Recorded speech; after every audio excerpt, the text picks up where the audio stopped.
ये कहानी जर्मनी के एक छोटे से गांव से शुरू होती है। इस गांव में बैनर ब्रदर्स ने एक खौफनाक परंपरा बना रखी थी। उनके नियम के मुताबिक जिस भी लड़की की शादी होती, पहले उसे उनके पास भेजा जाता। वे लड़की के साथ जबरदस्ती करते और फिर ही उसे उसके पति को सौंपते।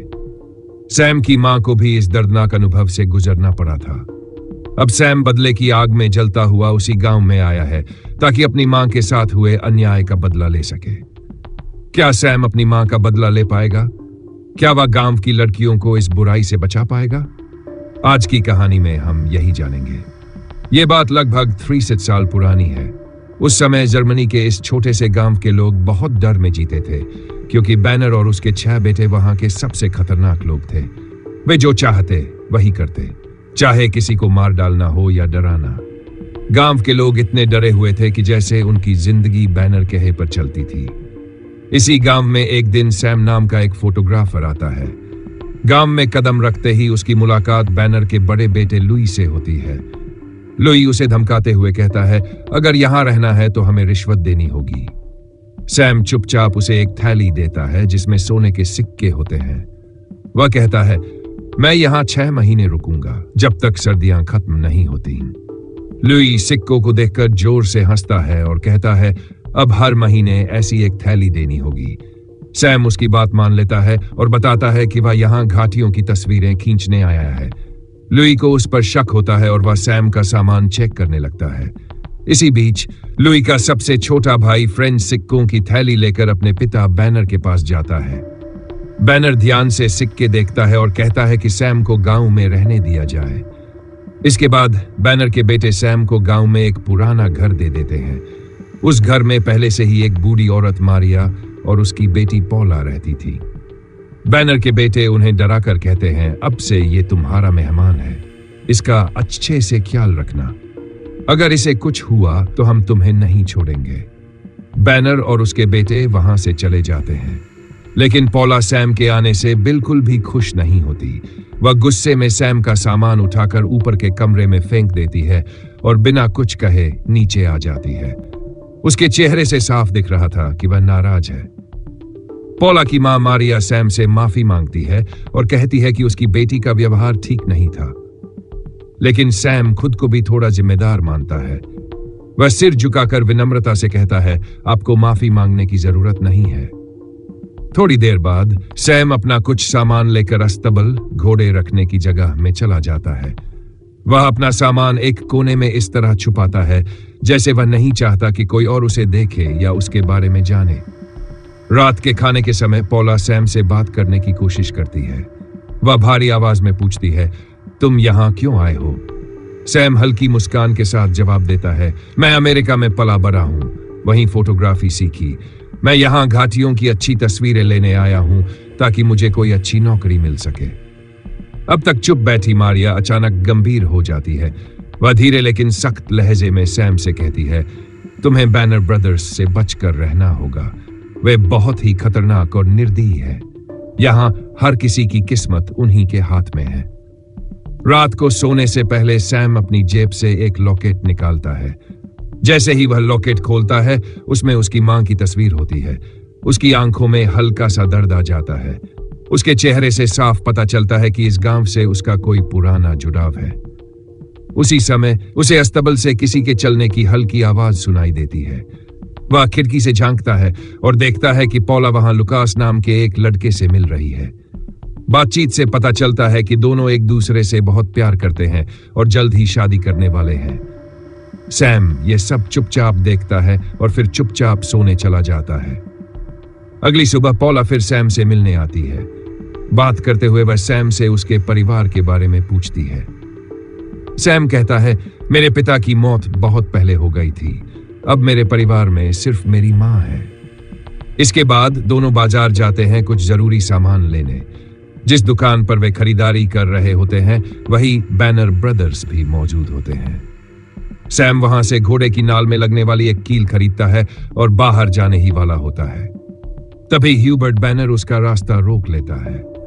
ह्यूबर्ट जबरदस्ती सैम को शराब पिलाने की कोशिश करता है, लेकिन सैम मना कर देता है। यह बात ह्यूबर्ट को पसंद नहीं आती। तभी बाकी बैनर ब्रदर्स भी वहां आ जाते हैं। वे सब मिलकर सैम को मारना शुरू कर देते हैं। सैम खुद को बचाने की कोशिश करता है, लेकिन 6 लोगों के सामने वह ज्यादा देर तक टिक नहीं पाता। वे उसे बुरी तरह पीटते हैं और फिर हंसते हुए वहां से चले जाते हैं, जैसे उनके लिए यह बस एक मजाक या खेल हो। अगले दिन सैम घाटियों की तस्वीरें खींचने निकलता है। रास्ते में उसकी नजर चर्च के सामने लगे क्रूस ईसा मसीह की प्रतीक चिन्ह पर पड़ती है। वह उसे ध्यान से देखता है, जैसे वह क्रूस सिर्फ लकड़ी का नहीं बल्कि उसके अतीत से जुड़ा कोई खास हिस्सा हो। सैम को गांव में रहते 1 महीना हो जाता है। अब सर्दियां पूरी तरह से आ चुकी थी। सारी घाटी बर्फ सेर की थी और इतना घना कोहरा था कि पास की चीजें भी दिखाई नहीं देती थी। लेकिन बैनर ब्रदर्स के लिए ठंडी और कोहरा भी उनकी क्रूरता को नहीं रोक पाया। ऊपर घाटी पर वे पेड़ों को काटकर नीचे गिरा रहे थे। उनका सबसे छोटा भाई फ्रेंड्स घाटी के नीचे खड़ा था, जबकि बाकी भाई ऊपर थे। अचानक एक बड़ा पेड़ घाटी के बीच में जाकर अटक जाता है। फ्रेंड्स उसे देखने के लिए थोड़ा आगे बढ़ता है, तभी कुछ अजीब होता है। वह पेड़ अचानक कोहरे को चीरता हुआ नीचे गिरने लगता है। फ्रेंड्स कुछ समझ पाता, इससे पहले ही पेड़ उसके ऊपर गिर जाता है। वह वहीं मर जाता है। ऊपर खड़े बैनर ब्रदर्स को कुछ भी साफ नजर नहीं आता था, क्योंकि कोहरा बहुत घना था। यह सब एक हादसे जैसा लग रहा था। वे सिर्फ नीचे झांकते रहे, लेकिन किसी को समझ नहीं आया कि आखिर क्या हुआ। रात को गांव का पादरी आता है, जो बैनर ब्रदर्स का खास आदमी था। वह चर्च की रिवाजों के अनुसार फ्रेंड्स की आत्मा की शांति के लिए प्रार्थना करता है, लेकिन गांव के लोग चुप थे। ना किसी की आंखों में आंसू थे, ना कोई दुख दिखा रहा था। अगले दिन लुकास के माता पिता पौला के घर आते हैं। वे लुकास और पौला के रिश्ते की बात आगे बढ़ाने के लिए आए थे, लेकिन जैसे ही पौला ये सुनती है, वह खुश होने के बजाय अचानक उदास हो जाती है और चुपचाप वहां से चली जाती है। लुकास उसके पीछे जाता है और उसे समझाने की कोशिश करता है, लेकिन पौला का गुस्सा फूट पड़ता है। वह रोते हुए चिल्लाती है, मैं बैनर ब्रदर्स के पास नहीं जाऊंगी। दरअसल गांव में एक बहुत ही भयानक परंपरा थी। जिस भी लड़की की शादी होती, पहले उसे बैनर ब्रदर्स के हवाले कर दिया जाता था। उन सभी भाइयों को लड़की के साथ जबरदस्ती करने की इजाजत थी। इसके बाद ही वह लड़की अपने पति के पास जा सकती थी।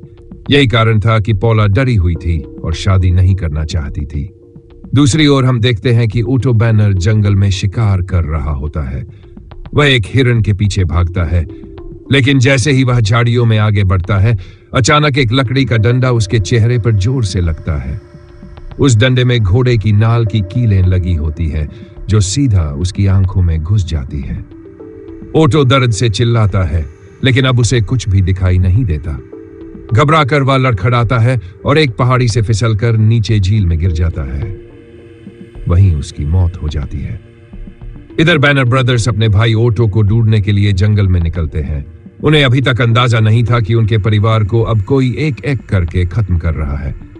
इसी बीच सैम पौला से मिलने आता है। वह उसे साफ कहता है, तुम्हें बैनर ब्रदर्स से बहुत सावधान रहना होगा। इसके बाद सैम कुछ खाना लेकर जंगल की ओर निकल पड़ता है, लेकिन इस बार वह अपने साथ अस्तबल से अपनी 2 नाली वाली बंदूक भी ले जाता है। उसकी आंखों में अब एक अलग ही चमक थी, जैसे वह अब कोई खास प्लान पर काम कर रहा हो। शाम को बैनर ब्रदर्स को जंगल में ओटो की लाश मिलती है। उसे देखकर वे सब गुस्से से कांप उठते हैं। जब वे उसकी बॉडी को ध्यान से देखते हैं, तो उनकी नजर उसकी आंखों में धंसी घोड़े की नाल की कीलों पर पड़ती है। अब उन्हें साफ समझ आ जाता है कि यह सब किसी और का काम नहीं, सैम का ही है। चारों भाई गुस्से से पागल हो जाते हैं। वे भेड़ियों की तरह सैम को ढूंढते हुए पौला के घर में घुस जाते हैं, लेकिन तब तक सैम वहां से जा चुका होता है और जंगल की ओर निकल गया था। अब कोई भी इस सच्चाई से अनजान नहीं था। सैम वो नहीं था जो वह दिखता था। वह सिर्फ घाटियों की तस्वीरें लेने नहीं आया था, बल्कि बैनर ब्रदर्स की तस्वीरों पर फूल चढ़ाने आया था। कुछ दिन बीत जाते हैं और फिर आता है लुकास और पौला की शादी का दिन। पूरा गांव चर्च में इकट्ठा होता है, लेकिन पौला की आंखों में खुशी नहीं थी, बल्कि डर और उदासी थी। वह जानती थी कि शादी के बाद उसे उस भयानक परंपरा से गुजरना पड़ेगा, जिसका बैनर ब्रदर्स बेसब्री से इंतजार कर रहे थे। चर्च के बाहर सैम खड़ा था।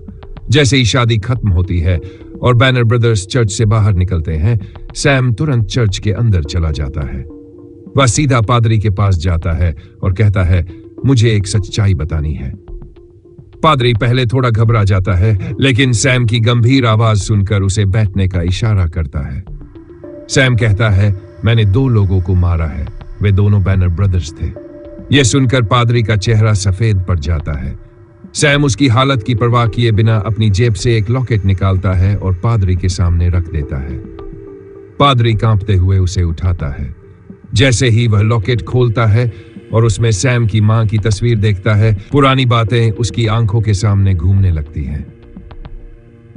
सालों पहले इसी चर्च में पादरी और बैनर ब्रदर्स ने मिलकर एक बहुत बुरा काम किया था। सैम की मां की शादी के बाद उसके पिता ने उसे बैनर ब्रदर्स के पास भेजने से मना कर दिया था। यह बैनर ब्रदर्स के नियमों के खिलाफ था और उन्होंने इसे अपनी बेइज्जती समझा। उन्होंने सैम के पिता को पकड़ लिया और गांव के सामने सूली पर लटका दिया। उसी रात पादरी ने भी बैनर ब्रदर्स का साथ दिया और सैम की मां को जबरदस्ती अपना शिकार बनाया। लेकिन जब वे उसे मारने जा रहे थे, वह किसी तरह घोड़े पर सवार होकर वहां से भाग निकली। अब पादरी का शरीर कांप रहा था। वह लॉकेट गिरा देता है और डरते हुए सैम को देखता है। सैम की आंखों में गुस्सा और बदले की आग थी। पादरी कुछ कहने ही वाला था कि सैम ने अपनी बंदूक निकाली और उसे गोली मार दी। शादी की रात पूरे गांव में जश्न का माहौल था, लेकिन पौला की आंखों में कोई खुशी नहीं थी। वह डरी हुई थी। तभी बैनर ब्रदर्स वहां आ जाते हैं। वे पौला और लुकास के पास आते हैं और जबरदस्ती पौला का हाथ पकड़कर उसे डांस के लिए घसीटने लगते हैं। पौला की आंखों से आंसू बहने लगते हैं, लेकिन वहां कोई भी उसकी मदद करने की हिम्मत नहीं करता। जब लुकास अपनी मंगेतर को बचाने के लिए आगे बढ़ता है तो बैनर ब्रदर्स उसे बेरहमी से मारते हैं। पौला रोती रहती है, हाथ जोड़ती है, लेकिन चारों भाई उस पर हंसते रहते हैं, जैसे उन्हें कुछ फर्क ही नहीं पड़ता। फिर वे जबरदस्ती उसे खींचते हुए अपने साथ ले जाने लगते हैं। वे जंगल के रास्ते पर थे, तभी सामने सैम आ जाता है। उसके हाथ में बंदूक थी और उसकी आंखों में गुस्से की आग जल रही थी। वह सीधा लुइस बैनर के सामने बंदूक तान देता है और कहता है, पौला को छोड़ दो। लुइस डर जाता है और पौला को छोड़ देता है। पौला रोती हुई सैम के पीछे दौड़कर आ जाती है। सैम अब भी बंदूक नहीं हटाता। वह चारों भाइयों को घूरते हुए कहता है, अगर तुम में हिम्मत है तो कल सुबह जंगल में आना, हम वहीं फैसला करेंगे। बैनर ब्रदर्स उसकी चुनौती स्वीकार कर लेते हैं। सैम पौला को लुकास के पास वापस छोड़ देता है और चुपचाप अंधेरे में गायब हो जाता है। उधर बैनर ब्रदर्स रात में अपनी बंदूकें साफ करते हैं। वे सुबह की लड़ाई के लिए पूरी तैयारी कर रहे होते हैं। उसी समय सैम गांव के एक बूढ़े पति पत्नी के घर पहुंचता है। दरवाजा खुलते ही बूढ़ों के चेहरे पर डर आ जाता है। सैम कुछ नहीं बोलता, बस सोने के सिक्कों से भरी एक थैली निकालकर उनके सामने रखता है और कहता है, इसे रखो, खाना खा लो। बूढ़े चुपचाप सिक्कों को देखते हैं। उनकी आंखों में शर्म छलकती है, क्योंकि इन्हीं लोगों ने कभी लालच में आकर बैनर ब्रदर्स की मदद की थी। लेकिन सैम उनकी उम्र का ख्याल रखकर उन्हें माफ कर देता है। अगली सुबह जंगल अब भी हल्का अंधेरा था, लेकिन बैनर ब्रदर्स गुस्से में भरे हुए थे। वे अपने घोड़ों पर सवार होकर बंदूकें लेकर जंगल में दाखिल होते हैं। दूसरी ओर सैम एक पुरानी झोपड़ी में सो रहा था। तभी घोड़ों के टापों की आवाज पास आती है। सैम तुरंत सतर्क हो जाता है। अचानक बैनर ब्रदर्स झोपड़ी पर गोलियां चलाने लगते हैं। गोलियां इतनी तेज थी कि झोपड़ी की लकड़ियां टूटने लगती हैं, छत उड़ जाती है और झोपड़ी में आग लग जाती है। जंगल में गोलियों की आवाज गूंजने लगती है। गांव वाले भी डर जाते हैं। बैनर ब्रदर्स को लगता है कि सैम मारा गया है। ह्यूबर्ट सबसे पहले झोपड़ी के अंदर जाने लगता है, लेकिन तभी सैम अंधेरे से निकलता है और एकदम सही निशाना लगाकर गोली चलाता है। गोली ह्यूबर्ट के सीने में लगती है और वह वहीं गिर जाता है। यह देखकर बाकी तीनों भाई डर जाते हैं और जल्दी से पेड़ों के पीछे छिप जाते हैं। वे अभी संभल भी नहीं पाए थे कि सैम ने झाड़ियों से गोली चलाई। गोली सीधे भागते हुए रूडोल्फ के पैर में लगी। उधर से चिल्लाया और नीचे गिर पड़ा। अब बस एडी और लुई ही बच गए थे। लुई ने एडी को कवर किया था कि वह रूडोल्फ की मदद कर सके। रूडोल्फ जमीन पर दरदरा पड़ा था और मदद मांग रहा था। एडी अपने भाई को तड़पते देख नहीं सकता था। जैसे ही वह उसे बचाने के लिए पेड़ के पीछे से बाहर निकला, सैम ने ताबड़तोड़ गोलियां चलाई। गोली एडी के सीने में लगकर निकल गई। लुई ने किसी तरह एडी को कवर में खींच लिया और उसे एक बंदूक पकड़ा दी। उसने कहा, हम दोनों मिलकर हमला करेंगे और उसे मारेंगे। लेकिन सैम पहले ही अपनी जगह बदल चुका था। जैसे ही एडी ने बंदूक उठाई, सैम की गोली उसके माथे को छूते हुए उसे गिरा दिया। अब बस लुई बचा था। लुई ने पूरी ताकत से गोलियां चलानी शुरू की, लेकिन सैम की नजरें बाज जैसी तेज थी।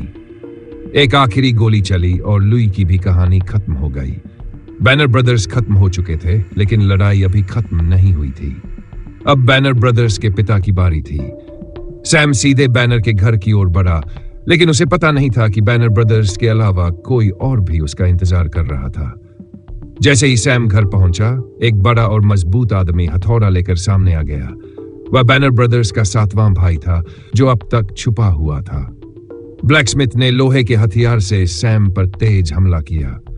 सैम बचने की कोशिश करता रहा, लेकिन ब्लैकस्मिथ की ताकत बहुत ज्यादा थी। सैम बुरी तरह घायल होकर जमीन पर गिर पड़ा। ब्लैकस्मिथ उसकी हत्या करने ही वाला था कि अचानक एक गोली चली और ब्लैकस्मिथ वहीं गिर पड़ा।